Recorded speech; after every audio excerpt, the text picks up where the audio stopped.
याच्यापासून आपल्याला वेळ समजू शकते. एक त्याच्यामधून एक काहीतरी शिकण्यासारखं आहे. चला तर मग आपण एक वेळ घेऊया. आता सगळ्यांनी 1 वाजून 10 मिनिटं काढायची आहे. 1 वाजून 10 मिनिटं. 1 वाजून 10 मिनिटं.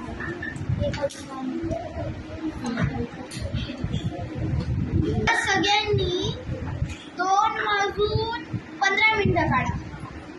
काढले 2 वाजून 15 मिनिटं. प्रकारचे तराजू आहे. आपल्याला 1 किलोग्राम वगैरे घातल्यानंतर तराजू आहे. तर आपण एक उदाहरण घेऊया. हे 20 ग्राम आपण इथे ठेवले आणि 10 ग्राम आणि 5 ग्राम जर आपण इथे ठेवले तर लक्षात येते की जे 20 ग्राम आहे ते खाली जाते आणि 10 आणि 15 जे ग्राम आहे ते वर येते. म्हणजे हे वजन जास्त आहे म्हणून ते खाली गेले आणि जे वजन कमी आहे ते वर जाते. हे वेगवेगळ्या प्रकारची वजनं आहेत. हे वेगवेगळ्या प्रकारची वजन. हे 10 भाग आहेत. जे 5 भाग आहेत. या 5 भागामधून 2 वजा केले की 3 भाग राहतात.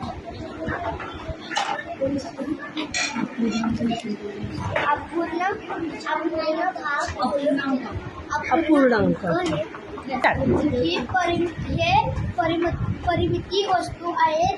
याला इंग्लिशमध्ये डायला असे म्हणतात. असं नाही, डायमेन्शनल ऑब्जेक्ट आहे. हे डायमेन्शनल ऑब्जेक्ट आहे.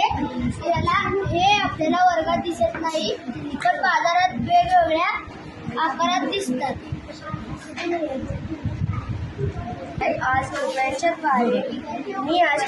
द्वारे रोमन नंबर शिकत आहे. तर 1 ला लागतो I, 2 ला लागतो I, 3 ला लागतो I आणि 4 ला लागतो IB. मी आता रोमन नंबरचे टोपे घेतले आहेत. रोमन नंबर्समध्ये X म्हणजे 10, Y म्हणजे V म्हणजे 5, X प्लस V म्हणजे 35. 1/4 म्हणजे पाव आणि 1 म्हणजे पूर्ण आणि 3/4 म्हणजे सव्वा पाऊण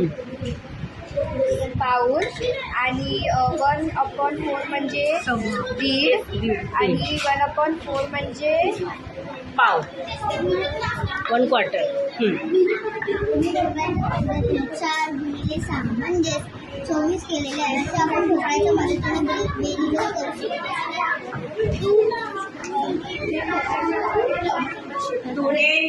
याची व्हॅल्यू आहे 50. इथे L आणि XX आहे. L म्हणजे 50 आणि X म्हणजे 10. सो 2X आहे म्हणून 20 आणि L म्हणजे 50. सो 870. इथे मी नोट्सचा डबा घेतलेला आहे. इथे 100 रुपीज, 10 रुपीज, 2000 रुपीज, 20 रुपीज आणि 500 रुपीज आहे. या ठिकाणी आमच्या विद्यार्थ्यांनी दिनदर्शिका तयार केलेली आहे. हा कोणता महिना आहे? मग 2 तारीख तुम्ही लाल रंगाने का दाखवली आहे? अरे वा, विद्यार्थी आमचे वेळा आहे छान. इकडे बेरीज आणि वजाबाकी अंकांच्या सहाय्याने विद्यार्थी करत आहेत आणि इकडे विद्यार्थी एक्सपांडेड फॉर्म मध्ये विस्तारित रूपामध्ये संख्या तयार करत आहेत.